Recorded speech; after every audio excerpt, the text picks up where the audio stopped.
L'idée, c'était de fêter dignement le 11e centenaire de la fondation de l'abbaye de Cluny et pour ça, de faire une grande exposition rétrospective centrée sur l'apogée de l'art clunisien, c'est-à-dire la période romane, 11e et 12e siècle. Et notre souhait était de faire venir ou revenir à Cluny un ensemble d'œuvres représentatives de tous les arts clunisiens, c'est-à-dire sculpture, mosaïque, peinture avec les manuscrits enluminés, orfèvrerie, soit réalisées à Cluny même, soit réalisées dans les abbayes et prieurés affiliés à Cluny.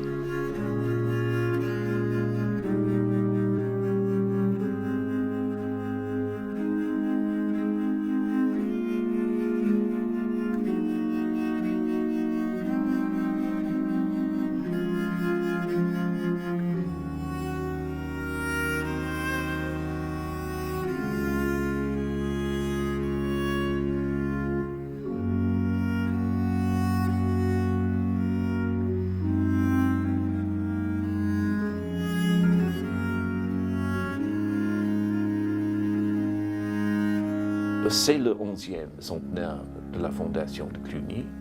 Donc, la première partie de l'exposition présente les dépendances de Cluny dans l'Europe, le pouvoir de l'abbaye, son expansion, les prieurés, les abbayes de Cluny partout, dans les différents pays, etc. Parce que Cluny, comme tout le monde le sait bien, c'était l'abbaye peut-être la plus importante du 10e, 11e siècle en Europe. C'était au point de vue politique, ecclésiastique. Donc la première partie, Cluny et l'Europe. Deuxième partie de l'exposition au-dessus, dans le Varinier.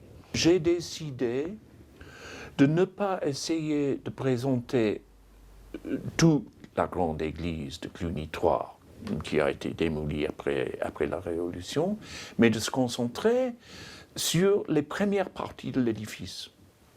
Les parties qui datent de la fin du XIe, début du XIIe siècle, sous Saint-Hugues et puis son grand successeur, Ponce de Mergueil.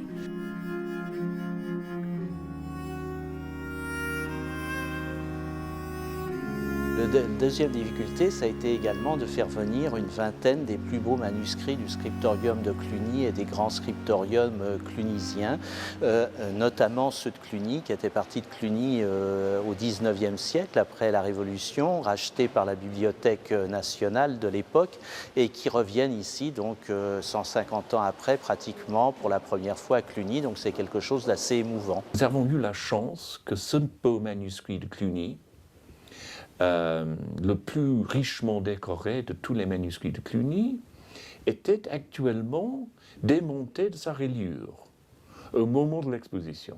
Donc on a la chance de pouvoir exposer non moins que 11 bifolias de ce beau manuscrit.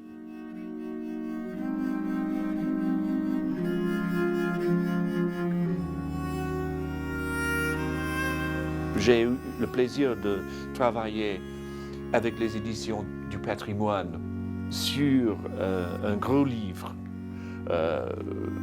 qui est paru il y a un mois maintenant, pour coïncider avec le vernissage de l'exposition, avec le titre Cluny, 11 siècles de rayonnement. Et j'étais très content quand j'ai vu le volume parce qu'il est très richement décoré. Il y a un peu d'histoire là-dedans, et l'architecture, manuscrits, sculptures, mosaïques de pavement, peinture murale. Donc, et puis ce n'est pas simplement l'époque romane là. Le livre va beaucoup plus loin parce qu'il y a des contributions sur l'époque gothique, sur l'époque moderne, sur les démolitions de l'abbaye, etc. Donc ça a un canevas plus large que celui de l'exposition.